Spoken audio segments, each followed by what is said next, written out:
S, ಇನ್ನು ಬೆಳಗಾವಿ ಮಹಾನಗರ ಪಾಲಿಕೆಯ ಬಿಜೆಪಿ ಸದಸ್ಯರ ಸದಸ್ಯತ್ವವನ್ನ ರದ್ದುಗೊಳಿಸಿದ್ದಾರೆ. ಮೇಯರ್ ಮತ್ತು ಒಬ್ಬ ಸದಸ್ಯರು ತಿನಿಸು ಕಟ್ಟೆಯಲ್ಲಿ ಮಳಿಗೆಗಳನ್ನ ಅಕ್ರಮವಾಗಿ ಪಡೆದಿರುವಂತಹ ಹಿನ್ನೆಲೆ ಸದಸ್ಯತ್ವವನ್ನ ರದ್ದುಗೊಳಿಸಲಾಗಿದೆ. ಸಾಮಾಜಿಕ ಹೋರಾಟಗಾರರ ದೂರಿನ ಮೇರೆಗೆ ನಡೆದಂತಹ ವಿಚಾರಣೆಯಲ್ಲಿ ಸದಸ್ಯತ್ವವನ್ನ ರದ್ದುಗೊಳಿಸಿ ಆದೇಶವನ್ನ ಹೊರಡಿಸಿದ್ದಾರೆ ನಗರಾಭಿವೃದ್ಧಿ ಕಾರ್ಯದರ್ಶಿಗಳು. ಅಧಿಕಾರವನ್ನ ದುರ್ಬಳಕೆ ಮಾಡಿಕೊಂಡು ತಿನಿಸು ಕಟ್ಟೆಯಲ್ಲಿ ಮಳಿಗೆ ಪಡೆದಂತಹ ಆರೋಪದ ವಿಚಾರಕ್ಕೆ ಸಂಬಂಧಪಟ್ಟ ಹಾಗೆ ಮಹತ್ವದ ಬೆಳವಣಿಗೆ ಆಗಿದೆ. ಬೆಳಗಾವಿ ಮಹಾನಗರ ಪಾಲಿಕೆಯ ಹಾಲಿ ಮೇಯರ್ ಹಾಗೂ ಓರ್ವ ಸದಸ್ಯನ ಸದಸ್ಯತ್ವವನ್ನು ಅನರ್ಹ ಖಾಯಂ ಮಾಡಿ ನಗರಾಭಿವೃದ್ಧಿ ಇಲಾಖೆ ಕಾರ್ಯದರ್ಶಿ ದೀಪಾ ಚೋಳನ್ ಅವರು ಆದೇಶವನ್ನ ಹೊರಡಿಸಿದ್ದಾರೆ.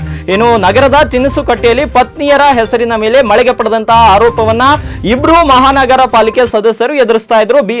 ಬೆಳಗಾವಿ ದಕ್ಷಿಣ ಕ್ಷೇತ್ರದ ಮಹಾನಗರ ಪಾಲಿಕೆ ಇಬ್ಬರು ಸದಸ್ಯರುಗಳು ವಾರ್ಡ್ ನಂಬರ್ 41ರ ಸದಸ್ಯ ಮತ್ತು ಮೇಯರ್ ಮಂಗೇಶ್ ಪವಾರ್ ಮತ್ತು 23ರ ಸದಸ್ಯ ಜಯಂತ್ ಜಾಧವ್ ಮೇಲೆ ಆರೋಪ ಕೇಳಿ ಬಂದಿತ್ತು. ಅಧಿಕಾರ ದುರುಪಯೋಗ ಮಾಡಿಕೊಂಡಂತ ಕುರಿತು ಸಾಮಾಜಿಕ ಹೋರಾಟಗಾರ ಸುಜಿತ್ ಮುಳಗುಂದ್ ಪ್ರಾದೇಶಿಕ ಆಯುಕ್ತರಿಗೆ ದೂರನ್ನ ಸಲ್ಲಿಸಿದ್ರು. ದೂರಿನ ಆಧಾರದ ಮೇಲೆ ಸುದೀರ್ಘವಾಗಿ ಚರ್ಚೆ ನಡೆದು ತಮ್ಮ ಸದಸ್ಯ ರದ್ದತಿಯನ್ನ ಪ್ರಶ್ನಿಸಿ ಇಬ್ಬರು ಮಹಾನಗರ ಪಾಲಿಕೆ ಸದಸ್ಯರು ನಗರಾಭಿವೃದ್ಧಿ ಪ್ರಾಧಿಕಾರಕ್ಕೆ ಮೇಲ್ಮನವಿಯನ್ನು ಕೂಡ ಸಲ್ಲಿಸಿದ್ದಾರೆ. ಈ ಮಧ್ಯೆ ಇಬ್ಬರು ಸದಸ್ಯರು ತಮ್ಮ ಸದಸ್ಯತ್ವ ರದ್ದತಿಯನ್ನ ಖಂಡಿಸಿ ಹೈಕೋರ್ಟ್ನ ಮೊರೆ ಹೋಗಿದ್ರು.